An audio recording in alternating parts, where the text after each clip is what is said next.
Hello everyone, welcome back to my channel Anu recipes vlogs. ఏంటక్క ఈరోజు special అనుకుంటున్నారా? సరే, మరి మీరే గెస్ చేయండి నేనేం చేస్తున్నాను. సరే ఎక్కువ ఆలోచించకండి, నేను చెప్పేస్తాను. నేను చేయబోయే రెసిపీ వచ్చేసి చుక్కకూరతో చికెన్ కర్రీ. రెసిపీ చూసేద్దామా? ఒక కడాయి తీసుకొని తగినంత ఆయిల్ని వేసుకోవాలి. ఆ తర్వాత ముందుగా కట్ చేసి పెట్టుకున్న ఆనియన్స్ వేసుకోవాలి. ఆనియన్స్ గోల్డెన్ బ్రౌన్లోకి వచ్చేంత వరకు ఉంచాలి. ఒక 5 మినిట్స్ మూత పెట్టుకొని మగ్గనివ్వాలి. ఆ తర్వాత ముందుగా మనం కట్ చేసి పెట్టుకున్న పచ్చిమిర్చిని వేసుకోవాలి. ఒకసారి ఇలా కలిపి ఇందులోనే కరివేపాకు వేసుకొని ఇదంతా ఒకసారి కలుపుకొని మూత పెట్టుకోవాలి.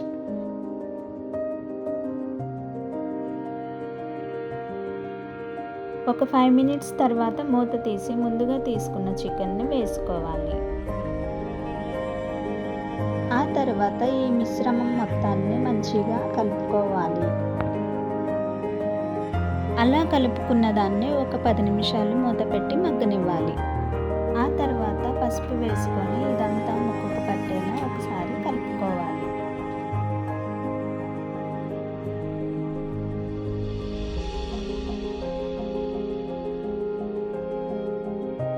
దీన్ని ఒక 5 నిమిషాలు మగ్గనివ్వాలి.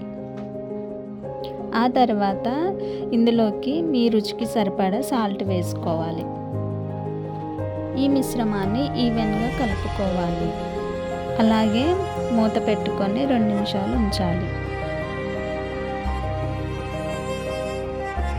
మూత తీసి ముందుగా తీసుకున్న అల్లం వెల్లుల్లి పేస్ట్ మీ రుచికి సరిపడంత వేసుకోవాలి.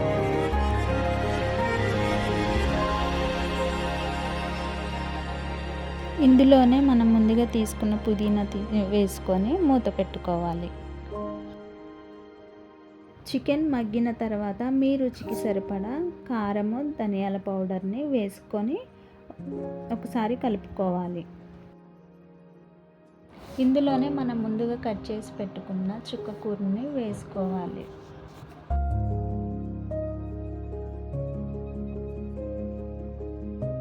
ఇదంతా ఒకసారి కలుపుకొని ఒక 5 మినిట్స్ మూత పెట్టుకొని మగ్గనివ్వాలి.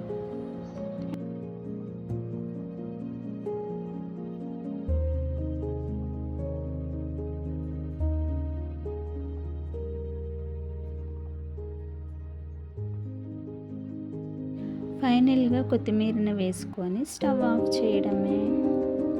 అంతేనండి, ఎంతో టేస్టీ చుక్కకూర చికెన్ కర్రీ అయితే రెడీ అయిపోయింది. ఇంతకీ నా వాయిస్ ఎలా ఉందో కామెంట్ బాక్స్లో కామెంట్ చేయండి. నచ్చితే ఈ వాయిస్తోనే కంటిన్యూ చేస్తాను.